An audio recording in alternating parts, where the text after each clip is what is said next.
പ്രശ്നപരിഹാരത്തിനായി വന്നു. ശാന്തിയുടെ ഭാര്യയുടെ സ്വർണ്ണാഭരണങ്ങൾ മോഷ്ടിച്ച യുവതി അറസ്റ്റിൽ. മലബാർ എൻട്രൻസ് കോച്ചിംഗ് സെന്റർ, ലക്ഷ്യപ്രാപ്തിയിലേക്കുള്ള ശരിയായ മാർഗം. കൊടകര പുറക്കോട്ടുകര സ്വദേശിനി മണ്ണാമ്പറമ്പിൽ വീട്ടിൽ സൂര്യയെയാണ് തൃശൂർ റൂറൽ പോലീസ് അറസ്റ്റ് ചെയ്തത്. പൂജാരിയായ മറ്റത്തൂർ സ്വദേശി അജീഷിന്റെ വീട്ടിൽ പ്രശ്നപരിഹാരത്തിനായി എത്തി പൂജാരിയുടെ ഭാര്യയുടെ 12 പവനോളം സ്വർണ്ണാഭരണങ്ങൾ മോഷ്ടിച്ച കേസിലാണ് അറസ്റ്റ്. പൂജാരിയുടെ വീട്ടിലെ ബെഡ്റൂമിലെ അലമാരിക്കുള്ളിൽ ബാഗിൽ സൂക്ഷിച്ചിരുന്ന 12 പവനോളം തൂക്കം വരുന്ന സ്വർണ്ണാഭരണങ്ങൾ ഫെബ്രുവരി 16-ാം തീയതിയാണ് മോഷണം പോയത്. യുവതി പ്രശ്നപരിഹാരത്തിനായി ഇടയ്ക്കിടെ പൂജാരിയുടെ വീട്ടിൽ വരാറുണ്ട്. ഈ പരിചയം മുതലാക്കിയാണ് പൂജാരി അടുക്കളയിലേക്ക് മാറിയ സമയത്ത് അലമാരയിൽ നിന്ന് സ്വർണ്ണാഭരണങ്ങൾ കൈവശപ്പെടുത്തിയത്.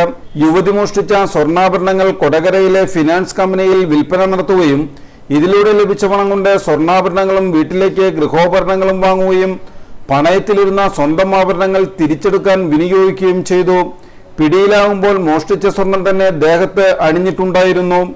Kodakara police station inspector Jerlin V Zakariya, sub inspector Krishnaprasad, Suresh A, assistant sub inspector Sheeba Ashokan, Shaiji K Antony, Ashlin John, grade senior CPO Denin KJ, Abhilash MA എന്നിവരാണ് അന്വേഷണ സംഘത്തിലുണ്ടായിരുന്നത്.